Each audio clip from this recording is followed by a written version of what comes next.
Hi, Cora Noire. Hi, Whisky Falls. How are you today? I'm good. Long time no see. I know, it's been ages. So long that I washed my outfit and put the exact same one back on. That's wild, because me too. Oh, look at that. Great minds think alike. What do you want to chat about today? Maybe we could talk about some of the similarities and differences in our personal experiences in the burlesque industry and in the stripping industry. That's a good one. Because for me, I always say to students that, and to people, not just students, just like people in general, I always say how I feel like my experience as a stripper has absolutely influenced my burlesque in a positive way, for sure. Because I don't know about you, but I started stripping, I think maybe a year into I'd started burlesque. So I'd done about a year of burlesque and then I started stripping. So I have this teeny little window where my burlesque was influenced purely from my formal dance background, which we've both had as well. But then I have this time after that where there was then this progression of influence from the strip club world. What about you? Yeah, I had quite a different, not quite a different, it's all the same stuff, just in a different order. A little bit of a different pathway. I kind of went from the commercial dance industry and feeling that it just wasn't quite right for me at that point in time anymore. And that's when I got into stripping and I started kind of working in clubs. I started doing pole dance as well, just for a bit of fun, just for something different. And I worked as a stripper for years before I discovered burlesque. And then kind of when I first started burlesque, I thought it was this whole separate other entity, completely a whole nother world from both commercial dance and stripping. And I wasn't sure initially in that first little bit what to do with burlesque. In regards to, were you coming at it as a stripper or a dancer? Is that what you mean? Like, if either. If at all. Yeah. And now you'd say both have been influential, right? Absolutely. Yeah. I think stripping and dancer, just to clarify, like, we both trained in like jazz and ballet and tap and contemporary dance and commercial dance and blah, blah, blah, blah, blah. And we've been striptease artists and we've been strippers in a strip club. And I guess that's one major difference actually, is probably environment, I would say. Yeah, it's definitely one of the big differences. I think environment as in like purely the space, or because I think environment. That's true. All of the elements of the environment. All of the environment. Are different. Different. But all individual things are also different within that. The space, the stage, the audience. The way that you operate within those things. And so actually, okay, let's break down environment, because that probably is the umbrella term for a bunch of stuff. So let's talk about the actual location difference between the feel and the physicality of a strip club versus a burlesque, let's say in this instance, show. We'll call it show, whether it's roving or on a stage, right? What are some of the differences, do you think? Because we have we should say there are stages in strip clubs. There are, yes. That's something people maybe don't think about if you haven't been to a strip club. And I think people forget that the early burlesque clubs in the mid last century through to the late last century were what we now refer to as strip clubs. So a burlesque club or burlesque shows happened in what would be the equivalent at that time of what we now refer to as a lap dancing club or strip club. I think so often they're really large venues, and they will have at least one big stage, usually at one big stage. Usually there are poles. Yep. Sometimes there are smaller stages. Yep. Other poles. Or like podiums. Like yeah. my first club, I remember had big stage, and then it had like a smaller corner stage, but it was essentially like it had a pole and not much space around it. It was like a pole in a corner. Yeah. And then there was another one that was a cage, which was just a podium with no pole. Yeah. But you had pole, like the cage was made out of poles, I guess. Yeah. If that you can imagine can you climb use. on. Yeah. Yeah. Yeah. So I would say in my experience, typically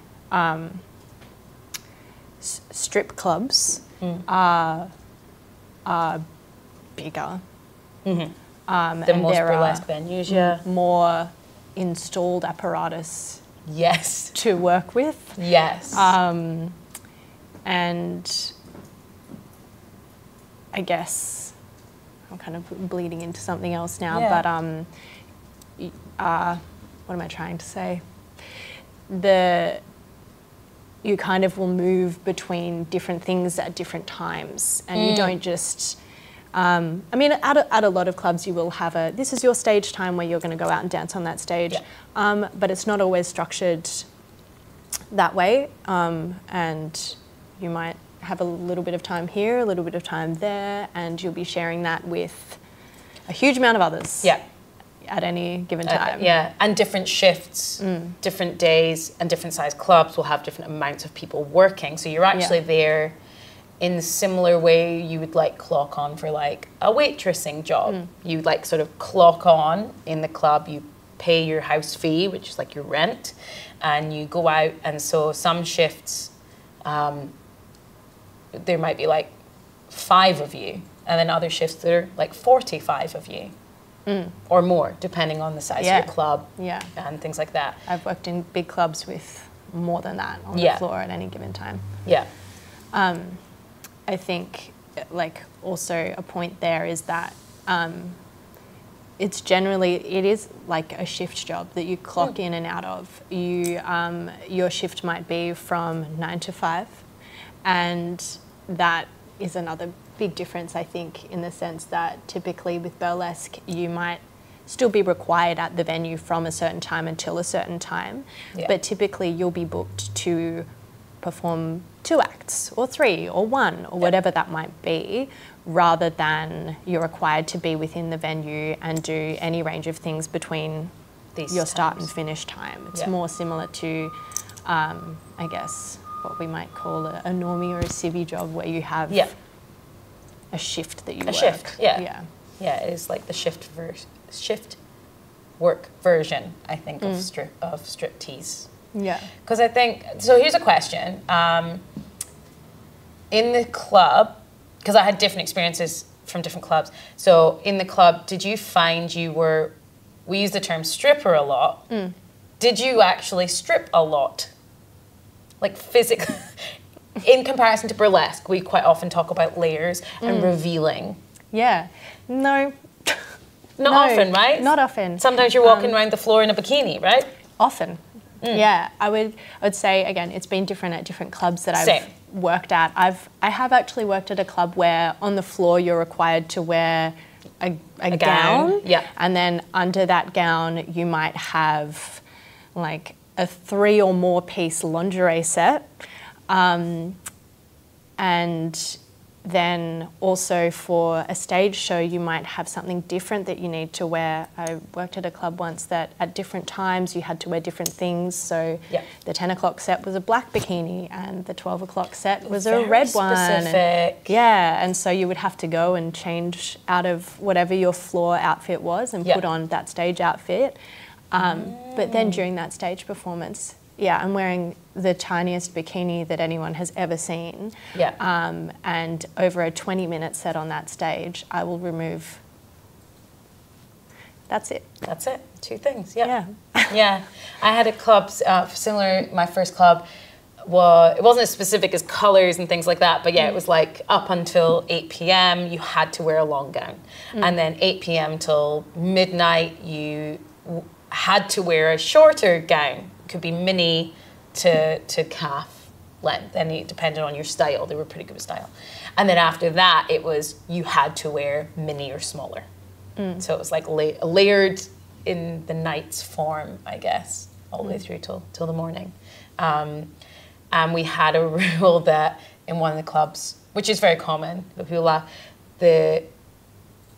you weren't allowed to finish your set on stage until you had taken everything off.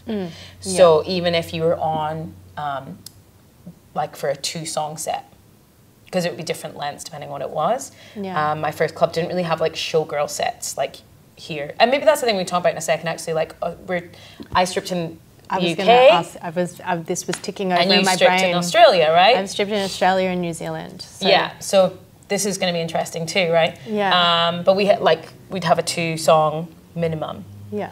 But often we had a 3-song maximum. Yeah.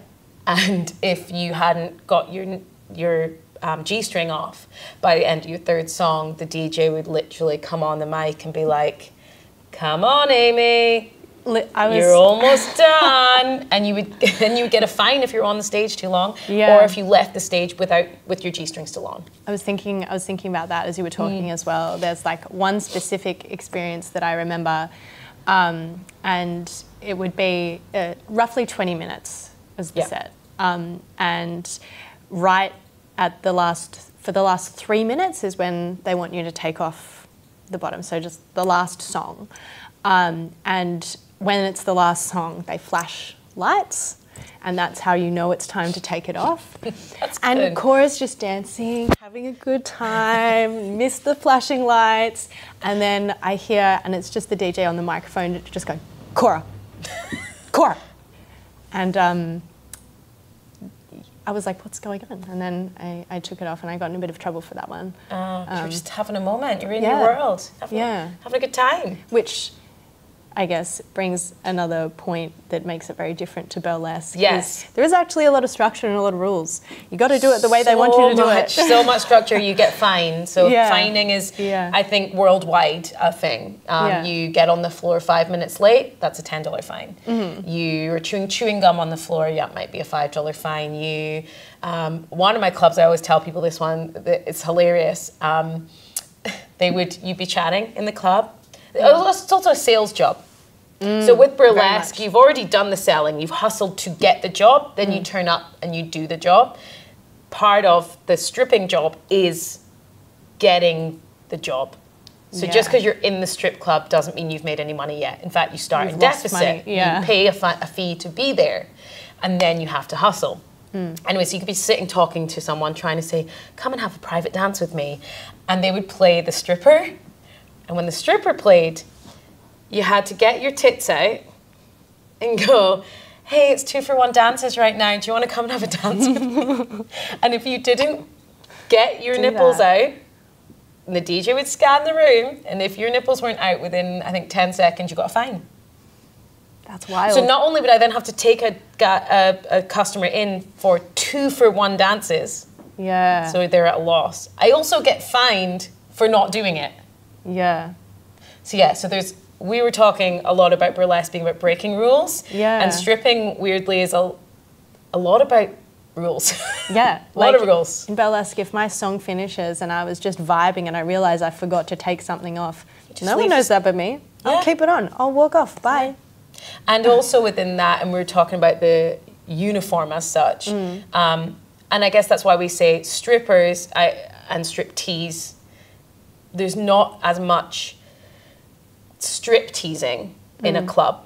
Like I still tease. Part of holding someone in a VIP for multiple hours is teasing them. But I'm probably already naked at that point. So strip teasing isn't. You're stripping and you're teasing, and for me they're not completely different things, but they kind of are. And as you said, you're not usually taking a lot off, and as a stripper, something that people would often say to me, in a bit of a reputation that I would have, is that I was very aloof. There was no emotion in my face. I did not care to be there, and I did not care if you looked at me or not. And that's how I looked when I was stripping too. It's like, whatever. But then feedback that I get, people often talk to me about my face and my character as a burlesque performer could not be more different to that. That I'm very camp and I do a lot with my face to the point where it is ridiculous sometimes. Yeah. Yeah, the faces we pull on stage in burlesque shows, I would say, sometimes for comedy value, but sometimes also for like, I'm going to mime having a very pantomime-esque orgasm. I would not use that face in the club. No, of course not. They would probably go, what the fuck are you doing? Probably get fined for it. No? Yeah, well, I mean, maybe. Maybe, yeah. Do you find that, and the intimacy level that is in the strip club world, in that, you know, you're taking people for private dances, you're trying to keep people in like VIPs, like really long sessions. Do you find that in any way any of that is useful for burlesque? Or do you see it as like a different skill? Oh, I'm asking the deep ones, aren't I? I think I see it as a different skill. I think not inherently. I don't think that's something that would apply to everyone. I think for me personally, the persona and character of Cora the stripper versus the persona and character of Cora the burlesque performer. Yes. I just... So different. So different that like really aloof, seductive kind of thing that I would do in a strip club setting is very rarely how I play it in burlesque. Yeah. And it's that's very silly. Yeah. I find I've got sillier over time, but I was for a long time known as this sort of slow, seductive, sensual. I guess I still do that. And different gigs, you know, apply.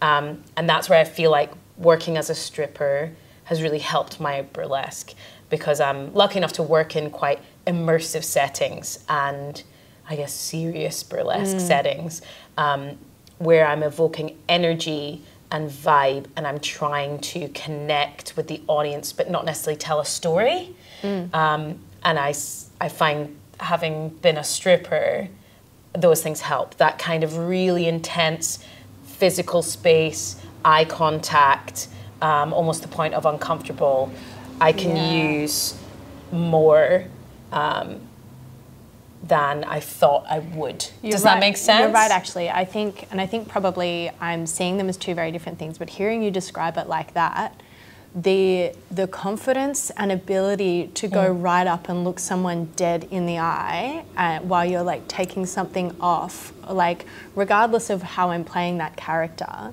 the confidence to do that is something that I practiced. Definitely learn over time from stripping. It's not it's not an easy thing to do, and I forget that sometimes. That's a skill that I actually picked up and learnt over time. It's not something that I just it's a practice skill. And I think that goes back to the thing, I think a lot of us burlesque performers, you get people, audience members, students, you know, you seem so confident, how are you so confident? And I think we all say this, regardless of whether we've worked as a stripper or not, we always say it's a practice. Confidence is a practice. And I think that's what you're saying, like you practice things over a length of time for a particular job, it does naturally infuse this next pathway. It's just not necessarily obvious. Yeah. Maybe. Yeah, for sure.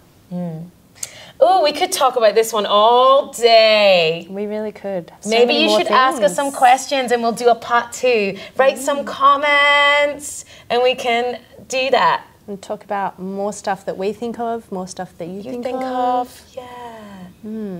Thanks for joining me on the casting couch. We'll see you in the next video.